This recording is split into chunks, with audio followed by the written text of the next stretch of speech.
Hello everyone. Last session में हमने CFP के रेगुलर पाथवे के बारे में बात की थी कि उसका क्या फीस स्ट्रक्चर है, क्या एलिजिबिलिटी क्राइटेरिया है, किस तरीके से रजिस्ट्रेशन होता है। उसी को आगे बढ़ाते हुए आज हम बात करेंगे सीएफपी के फास्ट ट्रैक पाथवे के बारे में। तो चलिए आइए स्टार्ट करते हैं।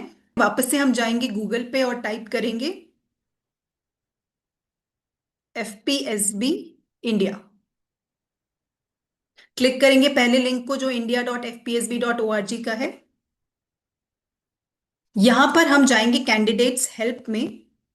कैंडिडेट्स हेल्प में आप लास्ट के दो ऑप्शन देखोगे तो रेगुलर पाथवे और फास्ट ट्रैक पाथवे के हैं। तो हम क्लिक करते हैं फास्ट ट्रैक पाथवे को। सबसे पहले मैं आपको बता दूं कि फास्ट ट्रैक पाथवे में आखिर होता क्या है। ये पिक्चर आपने पहले भी देखी होगी पिछले रेगुलर पाथवे के वीडियो में। तो जो एक फास्ट ट्रैक का कैंडिडेट है वो directly integrated financial planning course में एंटर करता है, जहां उसे दो चीजें करनी होती हैं। एक तो सीएफपी का मेन एग्जाम पास करना होता है और दूसरा फाइनेंशियल प्लान पास करना होता है। राइट। तो ये दो चीजें आपको करनी है अगर आप फास्ट ट्रैक पाथवे में हैं। अब देख लेते हैं कि फास्ट ट्रैक पाथवे की गाइडलाइंस क्या क्या हैं। सबसे पहले मैं आपको बताती हूँ कि अप्रूव्ड प्रोफेशनल क्वालिफिकेशंस क्या क्या हैं, जिसमें से कोई एक आपके पास होना चाहिए। आप सीएफए हो सकते हैं सीएफए इंस्टीट्यूट से। आप सर्टिफाइड पब्लिक अकाउंटेंट हो सकते हैं एआईसीपीए, सीएमए या एसीसीए से। आप एक चार्टर्ड अकाउंटेंट हो सकते हैं आईसीआई सीए इंटर 3 साल की आर्टिकलशिप और बीकॉम के साथ। आप फेलो मेंबर हो सकते हैं इंश्योरेंस इंस्टीट्यूट ऑफ इंडिया के। आप CAII भी क्वालिफाइड हो सकते हैं, साथ में ग्रेजुएशन होनी चाहिए किसी भी डिसिप्लिन में। आप एक पोस्ट ग्रेजुएट हो सकते हैं economics, commerce, finance, financial planning में यूजीसी अप्रूव्ड यूनिवर्सिटी से। या फिर आप एक एमबीए हो सकते हैं या पीजीडीएम हो सकते हैं किसी भी स्ट्रीम में from AICTE approved institution, ministry of education approved institution, या फिर किसी भी इस तरीके की इंडियन या फॉरेन इंस्टीट्यूशन या बिजनेस स्कूल से। ये प्रोफेशनल क्वालिफिकेशन का क्राइटेरिया है। अब आते हैं एक्सपीरियंस के क्राइटेरिया में। आपके पास कम से कम 3 साल का एक्सपीरियंस होना चाहिए, जिसमें आपके जो एम्प्लॉयर हैं वो इनमें से कोई एक होना चाहिए। या तो कोई बैंक के आप एम्प्लॉय हो सकते हैं, एनबीएफसी के एम्प्लॉय हो सकते हैं, म्यूचुअल फंड एएमसी के एम्प्लॉय हो सकते हैं, इंश्योरेंस कंपनी के हो सकते हैं, सिक्योरिटीज कंपनी के हो सकते हैं। आप पोर्टफोलियो मैनेजमेंट कंपनी के एम्प्लॉय हो सकते हैं, ब्रोकरेज फर्म के एम्प्लॉय हो सकते हैं। आप एक रजिस्टर्ड इन्वेस्टमेंट एडवाइजर या आरआईए के एम्प्लॉय हो सकते हैं, जहां पर आप इन्वेस्टमेंट एडवाइस से एसोसिएटेड हो।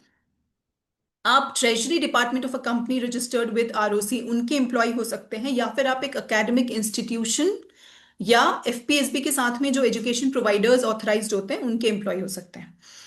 इसके साथ ही साथ इन एम्प्लॉयमेंट में आपकी जॉब एक्टिविटी क्या होनी चाहिए। आप फंड मैनेजमेंट में हो सकते हैं, इन्वेस्टमेंट एडवाइजरी में हो सकते हैं, आप अकाउंटिंग, फंड अकाउंटिंग, ऑडिटिंग में हो सकते हैं, कॉर्पोरेट फाइनेंस में हो सकते हैं, कस्टमर रिलेशनशिप में, इन्वेस्टर सर्विस में, या फिर आप एक एकेडमिक इंस्टीट्यूशन में लेक्चरर हो सकते हैं इकोनॉमिक्स, कॉमर्स या फाइनेंस में। या फिर आप एफपीएसबी के जो ऑथराइज्ड एजुकेशन प्रोवाइडर हैं उनके साथ में सीएफपी के टीचर या ट्रेनर हो सकते हैं। राइट। अगर आप भी ये सारे क्राइटेरिया को फुलफिल करते हैं तो आप एलिजिबल हैं कि आप एफपीएसबी को अपने डॉक्यूमेंट सबमिट करें वेरिफिकेशन के लिए। ऐसा मैं क्यों कह रही हूं, क्योंकि फास्ट ट्रैक का पहला स्टेप ही यही है कि आपके डॉक्यूमेंट्स एक्सपीरियंस के और प्रोफेशनल क्वालिफिकेशन के सबमिट होंगे एफपीएसबी के पास। एफपीएसबी उन डॉक्यूमेंट्स को वेरीफाई करेगा और अगर आप एलिजिबल आपको एलिजिबल पाएगा एफपीएसबी तो वो आपको अप्रूव करेंगे कि हाँ अब आप फास्ट ट्रैक के लिए रजिस्टर कर सकते हैं। इसके साथ ही हम आगे बढ़ते हैं फीस स्ट्रक्चर में। देखते हैं क्या फीस है फास्ट ट्रैक की।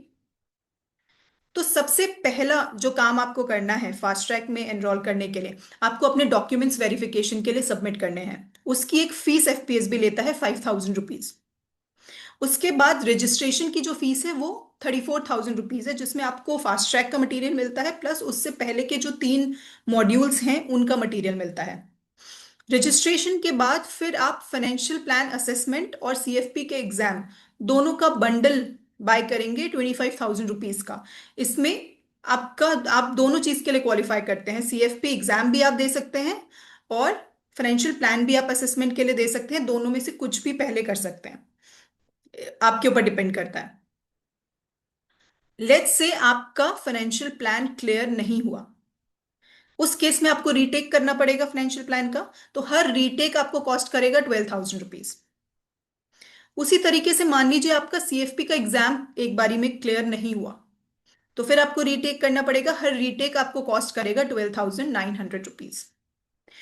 अब जब आप क्लियर कर लेंगे एग्जाम प्लस फाइनेंशियल प्लान दोनों को, तो आपको सर्टिफिकेशन बाय करना है सीएफपी का। वो सर्टिफिकेशन का कॉस्ट है 10,500 रुपीज। इस सर्टिफिकेशन को बाय करने के बाद आप ऑफिशियली एलिजिबल हो जाएंगे सीएफपी मार्क यूज करने के लिए।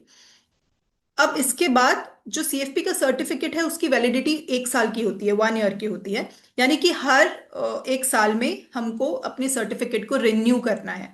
वो रिन्यू करने की जो फीस है वो है 10,500 rupees. So I am sure आपको क्लियर हुआ होगा फास्ट ट्रैक पाथवे का जो फीस स्ट्रक्चर है। रजिस्ट्रेशन के ऊपर मैं एक और वीडियो बनाऊंगी सेपरेटली, क्योंकि वो थोड़ा सा प्रोसेस, ताकि आपको ठीक से समझ में आए। अगर आपको अच्छा लगा ये वीडियो तो please leave a comment, please subscribe to the session, so that I am motivated to create more videos on CFP. मैं मटेरियल के ऊपर भी वीडियोज लेकर के आना चाहती हूँ, बट आप लोगों की तरफ से मुझे मोटिवेशन सपोर्ट दोनों चीजें चाहिए, so that I keep at it. That's it for now, bye bye.